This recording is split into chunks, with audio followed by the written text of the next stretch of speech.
बरजोरा से उपस्थित मेरे सभी बहनों और भाइयों, मैं बिशुनपुर बंगाल की इस पावन धरा को, जो अपने मेहनत कश अन्नदाता किसानों की मेहनत से न केवल बंगाल बल्कि पूरे भारत के लिए अन्न उत्पन्न करने का कार्य करती है, इस पावन धरा को कोटि कोटि नमन करते हुए मैं आप सबका हृदय से अभिनंदन करता हूं। बहनों और भाइयों, जब बंगाल की बात होती है तो हमें भारत के राष्ट्रगान और राष्ट्रगीत देने वाले दो महान पुरुषों का याद स्मरण हो जाता है। याद करिए, जो स्वतंत्र भारत को राष्ट्रगान चाहिए था, गुरुदेव रविंद्रनाथ ठाकुर की रचयिता राष्ट्रगान के रूप में, जनगण मन के रूप में भारत को प्राप्त हुआ। भारत का राष्ट्रगीत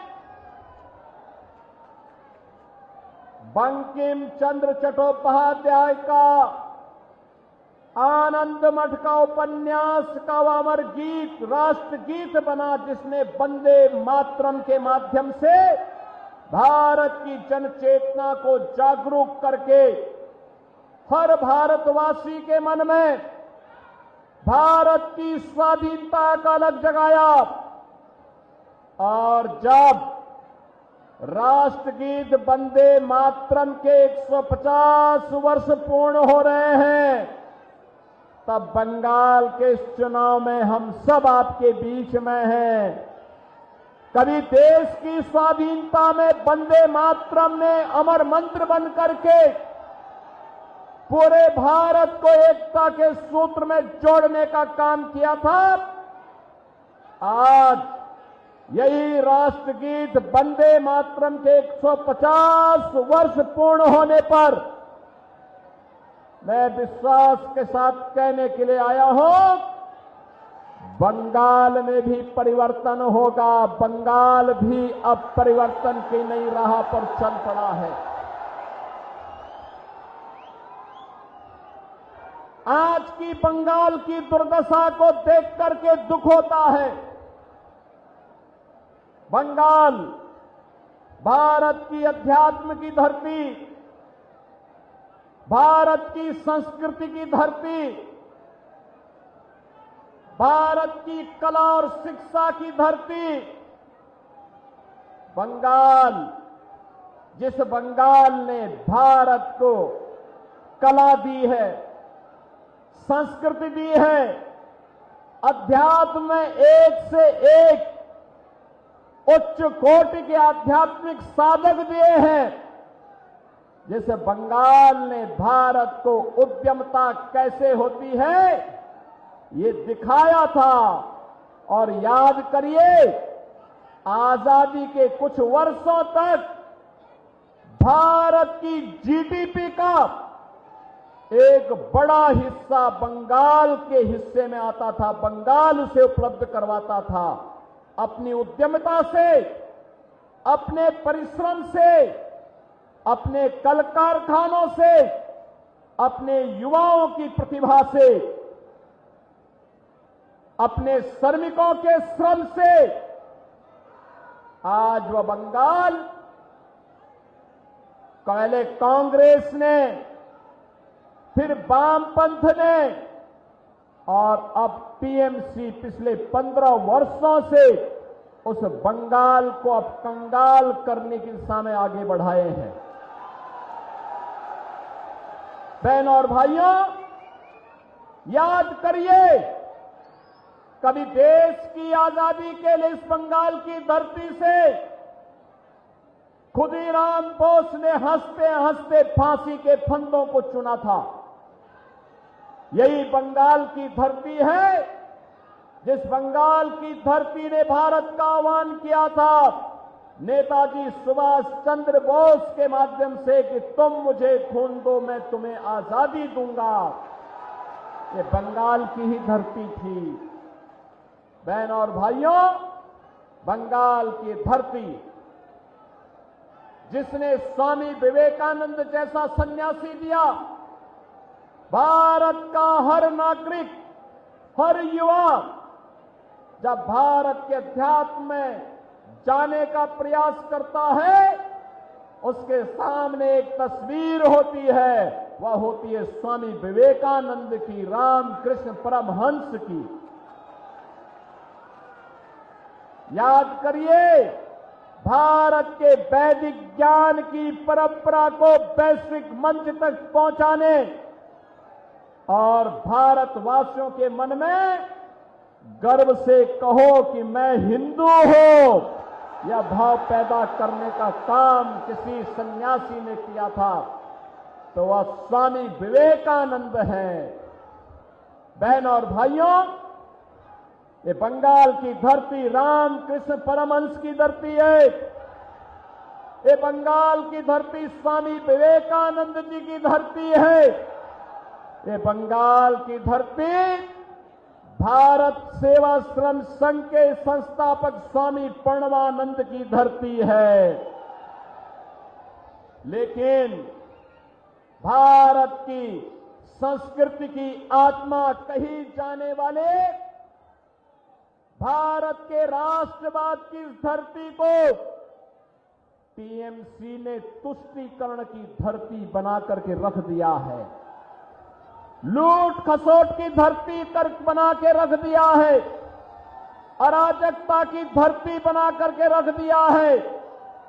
बहनों और भाइयों, हम आपका आह्वान करने के लिए इसीलिए आए हैं, जैसे आज बंगाल में चल रहा है जो अराजकता है, जो गुंडागिर्दी है, यही गुंडागिर्दी, इसी प्रकार की अराजकता, इसी प्रकार की अव्यवस्था आज से 8 वर्ष 9 वर्ष पहले उत्तर प्रदेश में भी थी। याद करिए, भारत की सबसे बड़ी आबादी उत्तर प्रदेश में हर पर्व और त्योहार के पहले दंगे होते थे, महीनों महीनों कर्फ्यू रहता था, विकास के कार्य ठप पड़ गए थे, नौजवानों के लिए नौकरी नहीं थी, सत्ता के समानांतर गुंडे और माफिया वहां पर सत्ता का संचालन करते थे। और 2017 में भारत के यशस्वी प्रधानमंत्री मोदी जी के आह्वान पर उत्तर प्रदेश की जनता जनार्दन ने उत्तर प्रदेश में डबल इंजन की सरकार दी, डबल इंजन की सरकार। और डबल इंजन की सरकार आई, उत्तर प्रदेश में तुष्टीकरण नहीं बल्कि संतुष्टीकरण है। हर नौजवान, हर गरीब, हर किसान, हर महिला, हर श्रमिक, सबके सम्मान के लिए सरकार कार्य कर रही है। याद करिए, अब उत्तर प्रदेश में दंगे नहीं होते, नो कर्फ्यू, नो दंगा, यूपी में है सब चंगा। जितने माफिया थे वे सब माफिया जहन्नुम की यात्रा में चले गए।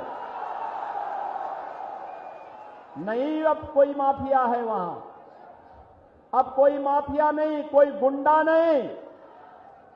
अब तो वहां पर हर नागरिक सुरक्षित है।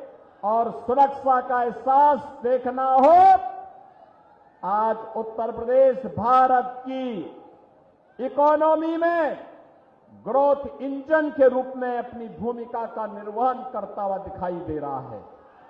बहनों और भाइयों, याद करिए, अयोध्या में श्री राम जन्मभूमि के लिए बड़ा आंदोलन चला था।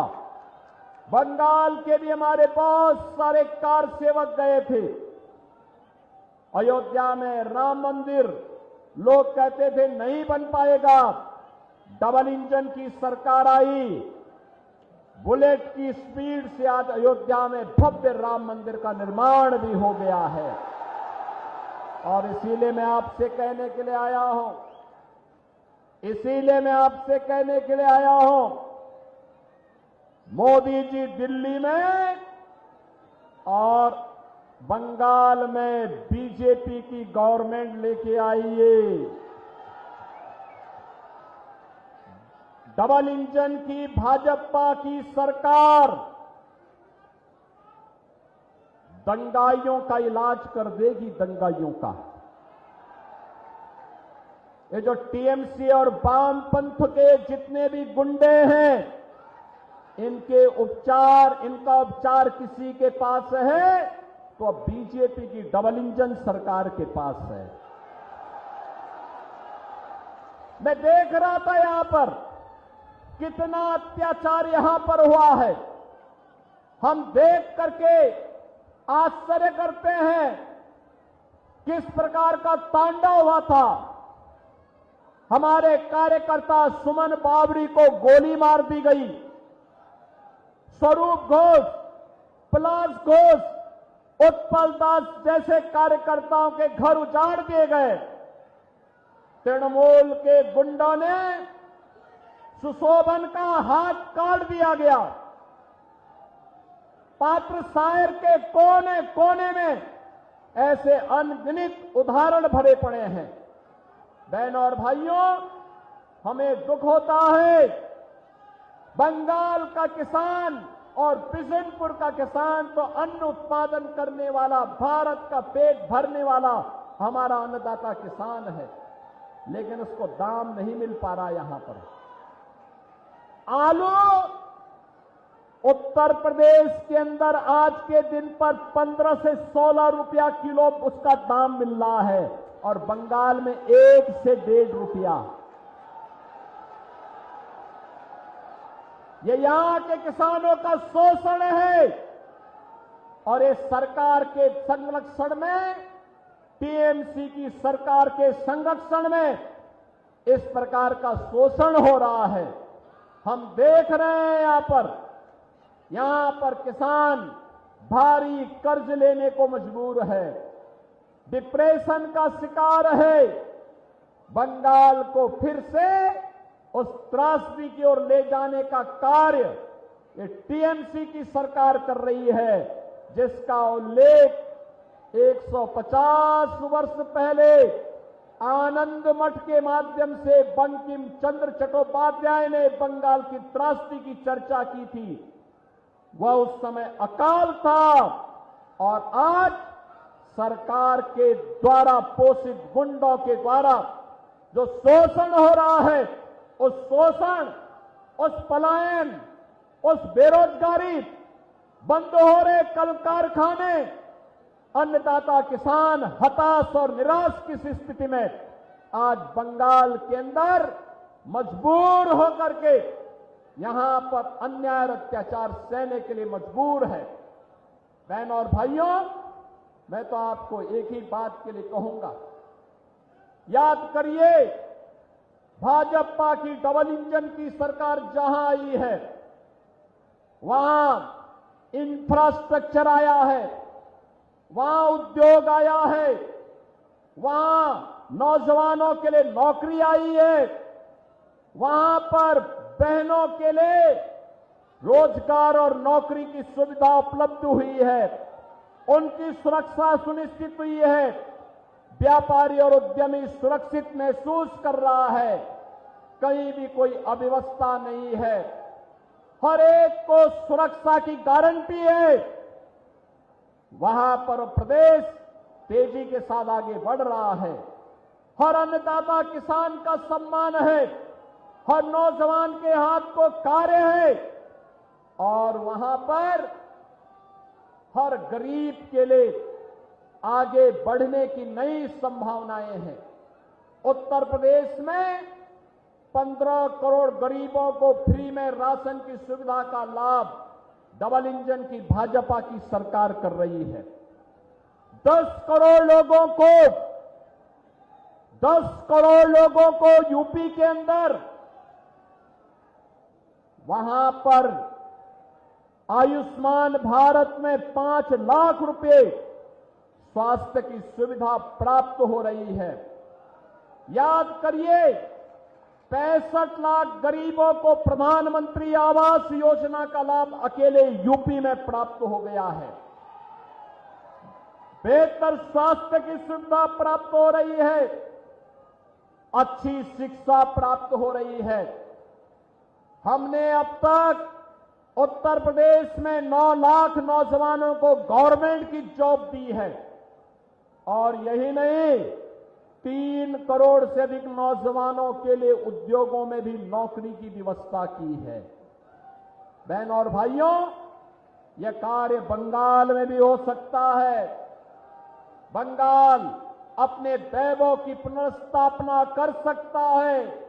बंगाल में वे सभी संभावनाएं हैं जिन संभावनाओं को आगे बढ़ाने के लिए आपके समर्थन और आपके आशीर्वाद की आवश्यकता है।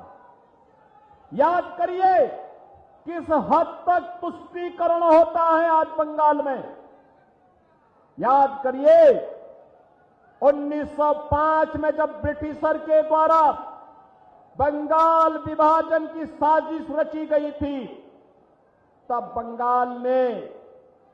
बंगाल ने आह्वान किया था, हम विभाजित नहीं होंगे। तब विभाजन नहीं, तब स्वदेशी की हुंकार इसी बंगाल से निकली थी। उसने पूरे भारत को स्वाधीनता आंदोलन के साथ जोड़ने का काम किया था। बहनों और भाइयों, आज आपने देखा होगा, अभी हाल ही में कुछ दिन पूर्व बांग्लादेश में एक दलित हिंदू की निर्मम हत्या की गई। भाजपा विरोध करती है, हम लोगों ने उसके खिलाफ आंदोलन किया, लेकिन बंगाल की सीएम ममता दीदी मौन रही। उनको भय था कि अगर वह बोलेगी तो कहीं उनका मुस्लिम वोट न खिसक जाए। बहनों और भाइयों, मैं आपका आह्वान करने के लिए आया हूं। ये वोट बैंक के सौदागर बंगाल की डेमोग्राफी को बदलना चाहते हैं। आपके पास वर्तमान का समय है और वक्त आपका आह्वान कर रहा है। आने वाली पीढ़ी के साथ कांग्रेस, वामपंथ और टीएमसी को खिलवाड़ करने की छूट मत दीजिए। ये लोग जब यहां पे मां दुर्गा की पूजा का आयोजन, नवरात्रि के आयोजन होते हैं, तब ये लोग उन आयोजनों के दौरान व्यवधान पैदा करवाने का कार्य करते हैं। अब हमें ये बातें स्वीकार नहीं करनी चाहिए, इसको बर्दाश्त नहीं करना चाहिए। और ये सबसे अच्छा वक्त है जब हम सब मिलकर के एक बार फिर से बंगाल को उसका पुराना वैभव फिर से आगे बढ़ाने का कार्य कर सकते हैं। और इसी का आह्वान करने के लिए मैं आज आपके बीच में आया हूं। बहनों और भाइयों, मैं तो आप सबसे कहना चाहता हूं कि बांग्ला और चुप थाकवे ना।